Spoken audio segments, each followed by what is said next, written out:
ప్రియమైన సహోదరి సహోదరులకు ప్రభు పేట వందనాలు శుభములు తెలియజేస్తున్నాను. మీరందరూ బాగున్నారా? మీ అందరి గురించి ప్రార్థన చేస్తూ వస్తున్నాము. మీరు ఎవరైనా కొత్తగా ఛానల్ చూస్తున్నట్లయితే దయచేసి సబ్స్క్రైబ్ చేసుకోండి. అదేవిధంగా ఇతరులకు కూడా తెలియచేయండి. ఈరోజు మన దేవుని వాక్యంలో నుంచి సామెతల గ్రంథము 3వ అధ్యాయము 10వ వచనంలో చూసుకుంటే, నీ కొట్లలో ధాన్యము సమృద్ధిగా నుండును. కాబట్టి ఇక్కడ మనం చూసుకుంటే దేవుడికి మనం ముందు స్థానం ఇస్తే అన్ని విషయంలో దేవుడు మన కొట్లలో ధాన్యము సమృద్ధిగా ఉంచుతాడండి. మనం దేవుడు చెప్పిన పనిని మనం చేయాలండి. దేవుడు ఏదైనా షరతు ఇస్తే ఆ షరతును మనం చేయాలి. అనగా ద్వితీయోపదేశకాండము 28వ అధ్యాయము 1వ వచనంలో మనం చూసుకుంటే, దేవుడు మాట ప్రకారం నడుచుకున్నట్లయితే దేవుడు మనల్ని దీవిస్తా అని ఆయన వాగ్దానం చేస్తున్నాడు. అదేవిధంగా ద్వితీయోపదేశకాండము 28వ అధ్యాయము 2వ వచనం నుంచి 16వ వచనం వరకు గొప్పగా దీవిస్తా అని వాగ్దానం కూడా చేస్తున్నాడండి.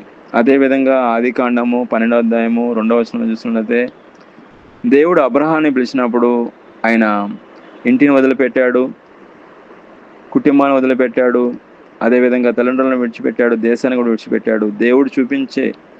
దేవుడు చూపిస్తాన్న దేశానికి ఎక్కడికి వెళ్ళాలో కూడా తెలియకుండా విశ్వాసంతో ఆయన వచ్చినట్లు మనం చూస్తున్నాము. అప్పుడు ఆయన షరతుతో ఆయన దేవుడు మాట విన్నాడు కాబట్టి ఆదికాండం 13వ అధ్యాయం 2వ వచనంలో దేవుడు అబ్రహాన్ని గొప్పగా దీవించినట్లు, సమృద్ధిగా దీవించినట్టు మనం చూస్తున్నాం. మనం దేవుడు పని చేస్తే ఇక్కడ మనం చూసుకుంటే క్రియ చేయకుండా మనం ఆశ్రయించబడలేమండి. మనము దేవుడు చెప్పిన వాగ్దానం మనం నమ్మితే అప్పుడు దేవుడు మనల్ని దీవిస్తాడు. ఊరికనే దీవించాడండి దేవుడు మనం దీవించాలంటే ఆయన షరతును మనం పాటించాలండి. చాలామంది దేవుడా నన్ను ఆశ్రయించు, దేవుడా నన్ను దీవించు అని బాగా ప్రార్థన చేస్తారు. కానీ క్రియ చేయకుండా ఆశ్రయించబడలేం. అనగా మనం దేవుడికి ముందు స్థానం ఇస్తే, దేవుడు ఆయన షరతులు పాటిస్తే అప్పుడు దేవుడు మనం దీవిస్తాడు.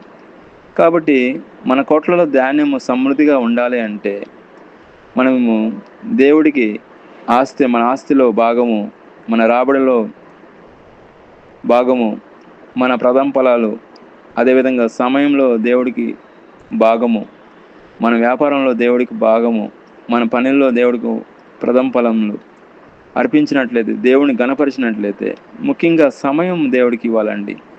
24 గంటలు ఉంటే దానికి 2 గంటల 40 నిమిషాల దేవుడికి ఖచ్చితంగా దశభాగం ఇవ్వాలి. దేవుడికి దశభాగం మనం ఇచ్చినట్లయితే దేవుడికి సమయం ఇవ్వాలి, దేవుడికి ప్రథమ ఫలాలు ఇవ్వాలి, అదేవిధంగా ఆస్తిలో భాగం ఇవ్వాలి, అదేవిధంగా రాబడిలో మనం దేవుడికి ఇవ్వాలి. దేవుడిని మనం గణపరిస్తే అప్పుడు దేవుడు మనల్ని గణపరుస్తాడండి. అప్పుడు మన కోట్లలో ధాన్యం సమృద్ధిగా ఉంటుందండి, పొంగి పొరలు పారుతుందండి. సమస్త ఆశీర్వాదాలు మనపై ఉంటాయండి. మనం ఎప్పుడైతే దేవుడికి స్థానం ఇస్తామో, దేవుడికి ముందు స్థానం ఇస్తామో అప్పుడు దేవుడు మనం సమృద్ధిగా దీవిస్తాడు. అదేవిధంగా మనం చూసుకుంటే దేవుడు పని మనం చేస్తే మన పనిని దేవుడు మనం చేస్తాడండి. పని చేయడం కాకుండా దేవుడు బహు సమృద్ధిగా ఆశ్రయిస్తాడు. మనం దేవుడు పని చేయడం అంటే సేవకులకు పరిచర్య చేయడం, వాళ్ళ కుటుంబానికి పరిచర్య చేయడం, అదేవిధంగా సంఘంలో పరిచర్య చేయడం, సంఘస్థులకు పరిచర్య చేయడం, విశ్వాసులకి పరిచర్య చేయడం, ప్రార్థన చేయడం భాగమై ఉంటే దేవుడు మనం బహు సమృద్ధిగా ఆశిస్తాడు. కాబట్టి మనం చూసుకుంటే నీ కోట్లలో ధాన్యము సమృద్ధిగా నుండును అన్నాడు. అంటే ఈ షరతుకు ముందు సామెతల గ్రంథము 3వ అధ్యాయము 9వ వచనం 10వ వచనం చూసుకుంటే,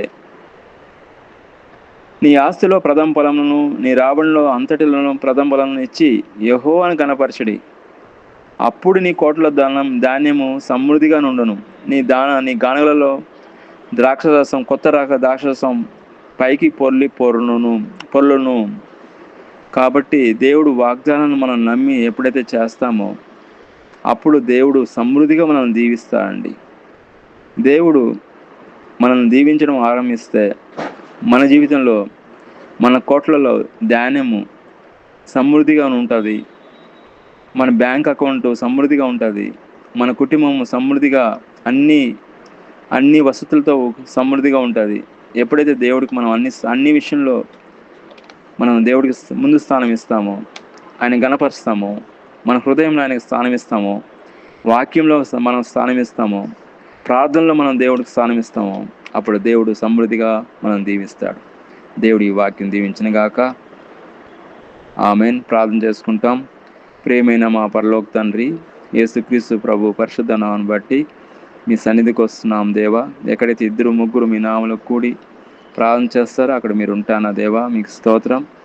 ఆయన మీ వాక్యం ద్వారా మాతో మాట్లాడిన విధానం బట్టి మీకు స్తోత్రం. మీ వాక్యానుసారంగా మేము జీవించే కృపను దయచేయమని, మీ యొక్క ఆశీర్వాదాల దీవెనలు ఎవరైతే వింటున్నారో వాళ్ళకి సమృద్ధిగా దయచేయమని ప్రభువైన యేసుక్రీస్తు నామములో ప్రార్థన చేస్తున్నాం తండ్రి. ఆమేన్.